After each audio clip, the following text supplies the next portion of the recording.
Hello বন্ধুরা, আসসালামু আলাইকুম। পাপড়ি মাশরুম অ্যান্ড অ্যাগ্রো ফার্মের পক্ষ থেকে সবাইকে শুভেচ্ছা। আশা করি সবাই ভালো আছেন।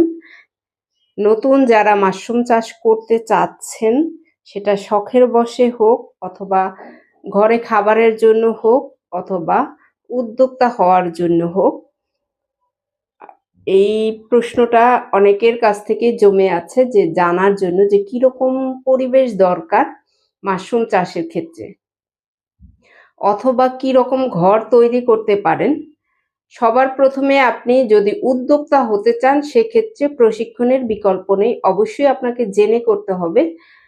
এবং যদি শখে করেন সেক্ষেত্রে প্রশিক্ষণের প্রয়োজন নেই, ইউটিউব দেখে বেসিক ধারণা দিয়ে আপনি শুরু করতে পারেন। এবং আপনার কিরকম ঘর নির্বাচন করতে হবে, ছায়াযুক্ত যে কোনো ঘর হলেই চলবে। এমন হতে পারে আপনি ঘরে খাবারের জন্য চাষ করলে সেক্ষেত্রে বারান্দায়ও আপনি চাষ করতে পারেন। আমার অনেকগুলো ভিডিওতে দেয়া আছে যে কখন আপনার বাতাস অপকারী এবং মাশরুমের জন্য কখন বাতাস উপকারী।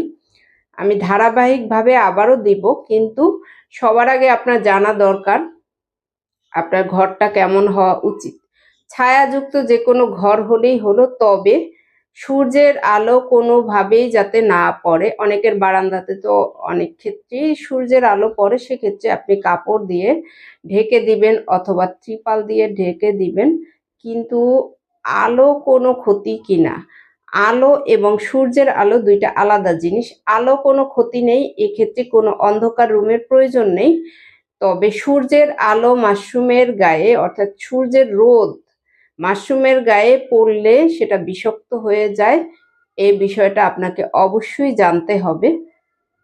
এটা কোনো চাষাবাদের জায়গা না যে আপনি খোলা জমিতে করবেন, অথবা অনেকেই জানতে চান যে আপনি ছাদে করবেন কিনা বা ছাদে করতে পারবেন কিনা।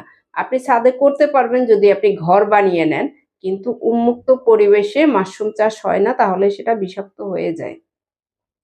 বাইরের আলো আসতে পারে, সেক্ষেত্রে কোনো সমস্যা নাই, তবে সূর্যের আলোটা যাতে না আসে সেই বিষয়টা আপনাকে নিশ্চিত করে মাশরুম চাষ করতে হবে।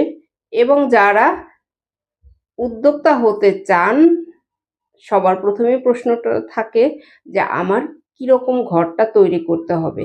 আপনি শুরুতে আপনার পরিত্যক্ত যে কোনো রুম বা বারান্দা আপনি প্রথমে প্রশিক্ষণ নিয়ে আপনি সেখানে এক্সপেরিমেন্ট করুন, ধীরে ধীরে বাড়ান, তারপরে আপনি ঘরের চিন্তায় যান। কারণ অনেকেই আছেন শুরুতেই অনেক বেশি ইনভেস্ট করে ফেলেন, যার ফলে ওনার মনে হয় যে এটাতে খুব বেশি আগানো ঠিক হবে না।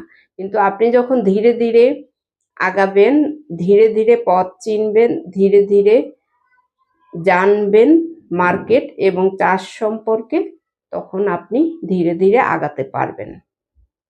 আশা করি ভিডিওটি দেখে ক্লিয়ার হবেন যে কেমন পরিবেশ দরকার মাশরুম চাষের ক্ষেত্রে।